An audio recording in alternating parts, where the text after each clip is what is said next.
جب میرا باپ مجھے ڈاکٹر دیکھنا چاہتا تھا تو وہ بڑا عزت کا زمانہ تھا ڈاکٹری کا، کہ ایک عزت تھی، وقار تھا، مقام تھا، اس لیے میرا باپ کہتا پتر بڑی عزت ہے تینوں ڈاکٹر بناونا ہے، بڑی عزت ہے، بڑی عزت ہے تینوں ڈاکٹر بنا۔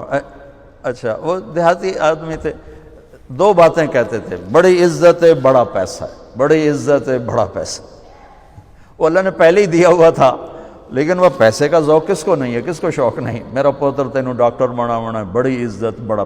اور جب میں نے 3 دن کے لیے گیا، یہ گورنمنٹ کالج لاہور پڑھتا تھا، سینٹرل ماڈل سے میٹرک کیا، گورنمنٹ کالج یہ ہمارا جو راوی اب تو یونیورسٹی بن گیا، تو 3 دن کے لیے میرا ایک دوست مجھے ایسے کھینچ کے لے گیا، وہاں سے اللہ نے میرے 4 مہینے کروا دیے۔ 4 مہینے کے آخر میں ایک نوجوان نے کہا تو ڈاکٹر بن کے کیا کرے گا، تو عالم بن جا۔ تو اللہ نے اس کی بات میرے دل میں ڈال دی، میں اس طرف چل پڑا۔ جب میں نے گھر آ کے بتایا تو میرے باپ، اچھا اس دور میں ڈاکٹر ایک قداور شخصیت تھی اور مولوی ایک پست ترین گندگی کا کیڑا، یہ کیفیت تھی۔ اور ہمارے دیہاتی ماحول میں مولوی کمی ہوتا تھا، کمی، جیسے لوہار، کمہار، دھوبی، ایسے مولوی کا سٹیٹس کمی کا تھا۔ تو میرا باپ کہے تو کمی بڑوں ہیں، تو میری نک وڈھاؤں ہیں، تو کرو کی ہیں، تو میں نے کسے پاسے ران دیونا ہے، جیون دیونا ہے کہ نہیں جیون دیونا۔ سارے علاقے دے ذمہ دار جو ہے میں لانتاں کریں دیں کہ تیرا پوتر تو مولوی بندا پیدا بن سی کی۔ تو 23 نومبر 1972 صبح 8-9 بجے کا ٹائم تھا، میرے باپ گھر میں آئے، وہ ذمہ داروں والی چادر پہنی ہوئی بڑی اور چولا کھلا، پگڑی کھول کے یہاں رکھی ہوئی، تو مجھے دیکھتے ایک دم غصے میں آ گیا، یہ تو مولوی بننا ہے تو میرے گھر چوں نکل جا، زور سے کہا، یہ تو مولوی بننا ہے تو میرے گھر چوں نکل جا۔ مجھے تو نہیں پتا تھا کہ اللہ تعالیٰ مجھے وہاں پہنچانے والا ہے کہ جہاں ڈاکٹر میرے آگے بیٹھ کے میری بات سنے۔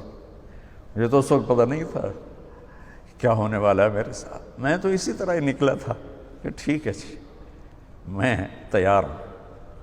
تو میرے باپ کی شدت دیکھ کر میری ماں نے مجھے الگ کر لیا کہ تو جا، کوئی نہیں، اللہ تیرا ساتھی ہے۔ 300 روپیہ میں نے دیا، 300 روپیہ بڑی بڑی دولت ہے، اس میں نے 300 روپیہ دیتا کہ جا اللہ تیرا وارث ہے۔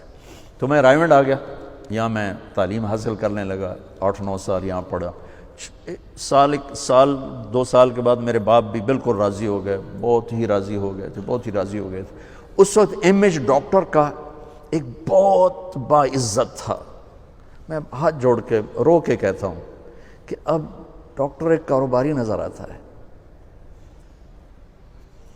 وہ بھی پیسے کے پیچھے ایسے ہی بھاگ رہا ہے جیسے مال روڈ کا تاجر بھاگ رہا ہے، جیسے لبرٹی مارکیٹ کا تاجر پیسے کے پیچھے بھاگ رہا ہے، وہ بھی ایسے ہی بھاگ رہا ہے۔ کوئی جائز کمائی، جائز محنت کا صلہ لینا کوئی منع تھوڑا ہے، وہ آپ کے رزق حلال ہے۔ میں کینیڈا میں گیا ہوا تھا، میرے یہ سر درد بہت شدید ہوتا ہے، تو وہاں وہ بوٹاکس نیا طریقہ ٹیکے لگاتے ہیں، تو کچھ دن گزر جاتے ہیں، تو مجھے پتہ نہیں تھا یہاں کوئی لگاتا ہے کہ نہیں لگاتا، تو میں کینیڈا گیا، وہ جاننے والے ڈاکٹر تھے پاکستانی، تو پارکنسن کے 5 بڑے ڈاکٹروں میں ایک ان کا نام آتا ہے۔ تو وہ ان کے کلینک میں بیٹھا ہوا تھا اور بات چلتے چلتے تو یہ ایسی ایک پینسل پڑی ہوئی تھی ان کے ٹیبل پر، تو وہ یوں پینسل اٹھا کے مجھ سے کہنے لگے مولانا یہ ایک پینسل میں کسی کمپنی کے ایجنٹ سے لے لوں تو میں بلیک لسٹ ہو جاؤں گا، ایک پینسل میں کسی کمپنی کے ایجنٹ سے لے لوں تو میں بلیک لسٹ ہو جاؤں گا، میں کلینک نہیں کر سکتا اس کے بعد۔ تو آپ ڈاکٹر بنے، تاجر نہ بنے، ڈاکٹر بنے، آپ مسیحا بنے، اللہ کی قسم مریضوں کی دعائیں آپ کی نسلوں کو نہال کر دیں گی۔ اگر آپ صرف تاجر بن گئے تو ٹھیک ہے 4 پیسے تسی وٹ لینے، لیکن پتہ نہیں آگے نسلوں کا کیا ہوگا۔